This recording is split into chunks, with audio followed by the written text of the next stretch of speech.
Very much, Chair. So, Chair, yeah, that is. I think that is in order, so that we can have the council for elderly bill instead of the geriatric bill.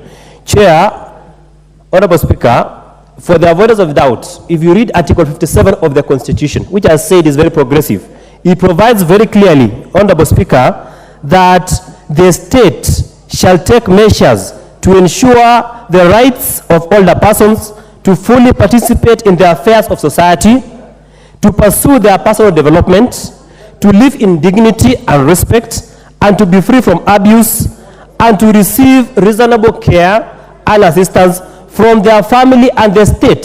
So, Chair, the Honorable Speaker, these are constitutional provisions that provides that the elderly are not in this country on their invitation.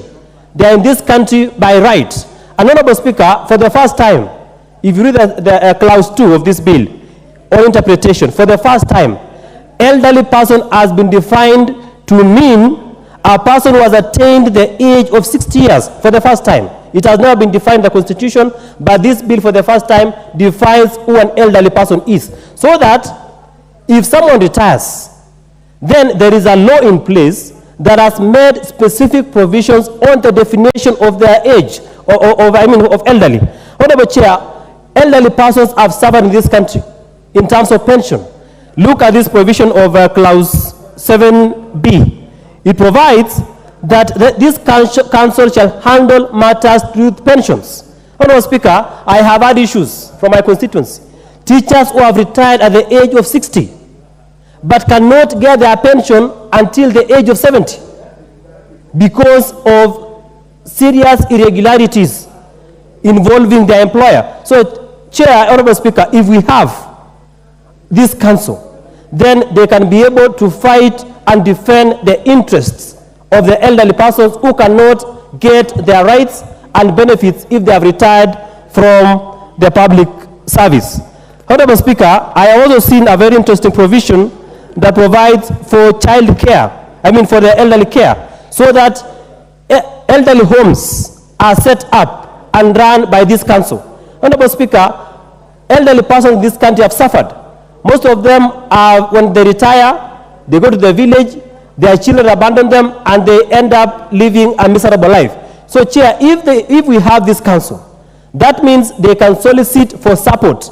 If the family cannot be able to take care of their elderly persons for one reason or another, then they shall have a home where they can retire as they await exit from planet Earth. Honorable Speaker, I support this bill, and I thank the honorable member for this very progressive piece of legislation. Thank you very much. The Honorable Stephen Mogaka, member for West Mogirango. He seems to have stepped out. The Honorable Ruth Odinga, member for Kisumu County. Thank you, Speaker. First of all, I'd like to thank my Honorable Chair, Honorable Muchomba, for bringing up this bill, because this is a very important bill, and I think that it's high time that we did it. Myself, as a Ruth, I suffer from this very much. I have my auntie, the only sister